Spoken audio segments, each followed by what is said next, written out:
Hey there! This is Teacher Ola Podcast, Episode 7, Learn English with Music. Lady Gaga, Bradley Cooper, Shallow. Lyrics explained. My name's Ola and I teach English through one-to-one classes. This podcast is for you if you learn English and you want to start speaking this language with more confidence and get rid of speaking barriers.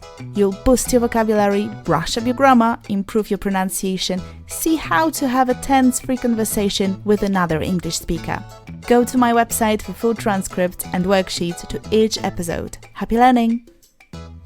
Hello again. Thank you for choosing to spend this few minutes with me. One of the most popular songs of 2018, used in the musical drama A Star is Born, starring Lady Gaga and Bradley Cooper. So, unless you've been hiding under the rock, I'm sure you know Shallow. On my website, you'll find a transcript to this episode and a worksheet. This time, it's a gap fill exercise, so you can play the song and fill in the missing words of the Shallow lyrics. It's available at teacherola.com/7. Today we're going to talk about this song and I'm super pumped because, just like millions of others, I like this song so much. What's the secret behind this song that makes it so popular? Why do people cry their eyes out listening to it? Why it's been on Billboard chart for so long? How is it even possible that the guy from The Hangover and Lady Gaga's voices come together so well? It's a surprise. I also think this is the clue why this song caught us in the gut. For musical arts, it's always a win to have a duet that is perceived as spontaneous, real, full of real feelings, and so on. So we as an audience get that and we love it. First, I'm going to walk you through the lyrics line by line. Then I'll show you how the lyrics correspond with the film. And I'm also going to give you the meaning of the song, or at least how I understand it. Let us begin. Tell me something, girl. Are you happy in this modern world? Let's start with a grammar point, which is the use of the verb tell. We tend to misuse it because there's also the word say, and we get confused. We don't seem to see the difference between these words, tell and say. There's grammatical difference. Both verbs are irregular. Tell, told, told. Say, said, said. After tell, you need an indirect object. Tell me, tell her, tell them. Say is different. You can't say me, say her. No, that's wrong. Something is missing, huh? It's to. Say to her. She said to me.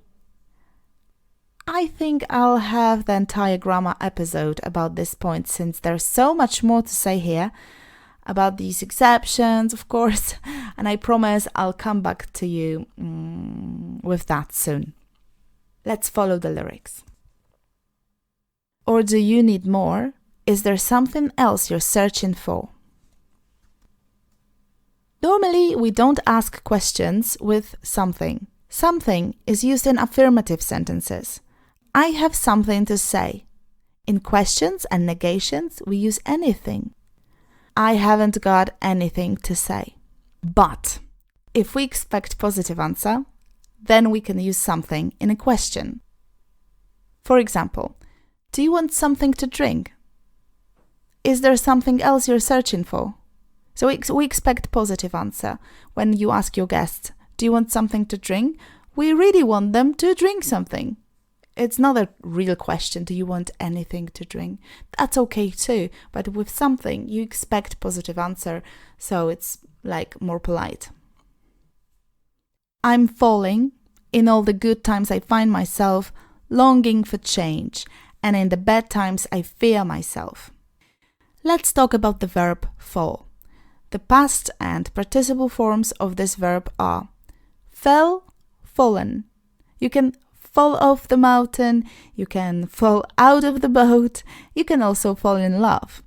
Maybe the phrase to fall in love was the intention of the songwriters here. I'm falling in love, maybe. To find oneself. It means to be in a particular state of mind, how do you find yourself today? How do you feel? What's your mood? What's your mindset? Next word is to long. Yes, it's a verb here. To long means have a strong wish or desire. She longed for it for years. I'm longing for change. I'm looking for it. Next verb in the paragraph was I fear myself. To fear means to be frightened of something or somebody. For example, don't worry, you have nothing to fear with us. Next part is sung by Gaga. Tell me something, boy. Aren't you tired trying to fill that void? Or do you need more? Ain't it hard keeping it so hardcore? To fill that void. Let's learn it as a whole unit instead of separate words because it's a strong collocation. It means to fulfill a large empty space. Maybe empty life. Maybe something's missing from your life and you have to fill that void. One more thing in this paragraph. Ain't it hard keeping it so hardcore? Ain't. Ain't means is not, are not, am not, has not or have not. For example, I ain't got no money. If it ain't broke, don't fix it. Ain't no sunshine when she's gone.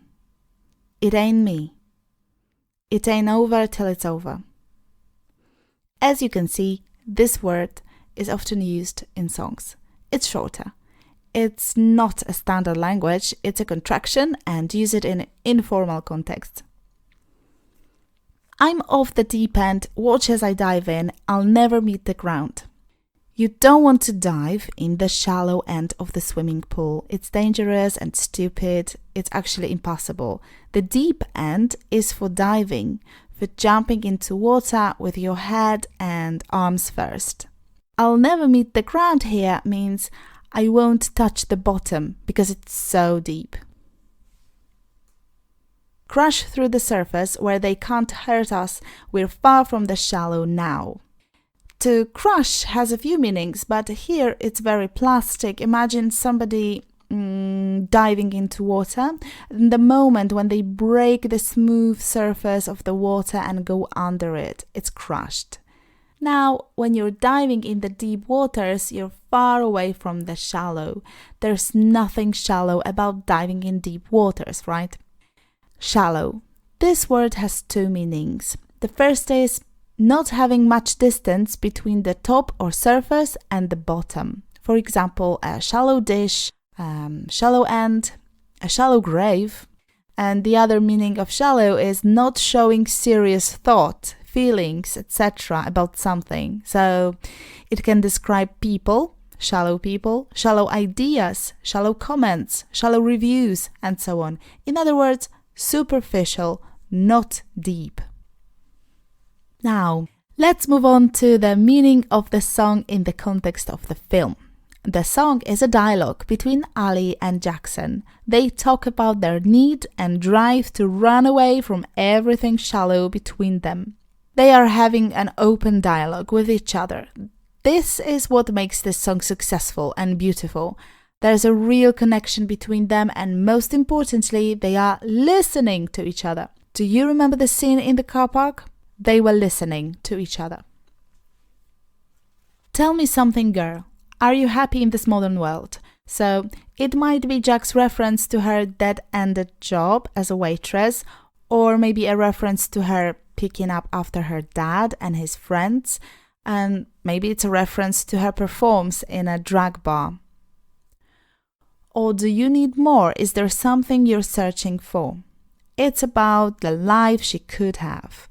Jackson is the first to see her talent and he knows she's made for bigger things.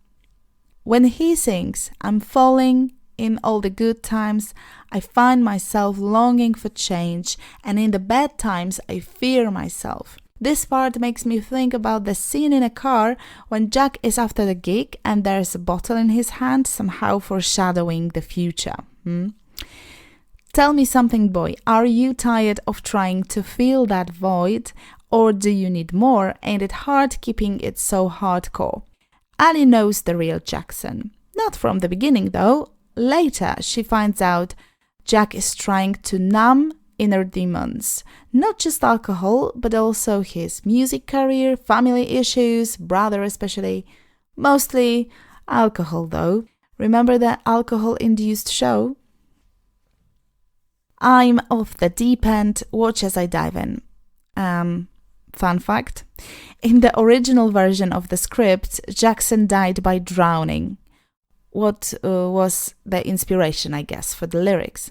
Another thing is that the song was supposed to be played during end credits, and that would be such a waste. Thanks God they changed it. The title is ironic. This song is not shallow at all. The message is very important, and we don't get songs this deep often, I think. Lyrics can mean something different to each person who listens to them, but for me and for so many people in this world, they are very relatable. Lady Gaga said that this is one of the most authentic things she's ever written. It's about conversation, talking and listening, which is rarely seen, and at the same time, it's connecting with everyone. She also pointed out that our mobiles become a reality, and we're not listening nor talking to each other anymore. We're on our phones. We're lacking real conversations, and instead of them, we get meaningful discussions about nothing. Lady Gaga said also, we're living in a time where there's so much conversation about women's voice being heard, men listening to those voices. And that's the deep, special meaning of this song. Now, do you like this song? How do you get it? Is your understanding similar to mine? Have you watched the film? Let me know in the comment section at teacherola.com/7. There's also a worksheet waiting for you. It's a gap fill exercise of Shallow, so check out how much you remember. If you know somebody who enjoys learning through song lyrics, let them know about me. Next episode is about a grammar point. It's have or have got to. Which to choose? What's the difference, if any? Make sure to subscribe and do not miss it. Okay, that's all folks. Stay at the deep end of your relations, of your mindset and of your life. Take care. See you very soon. Next week. Happy learning. Bye bye.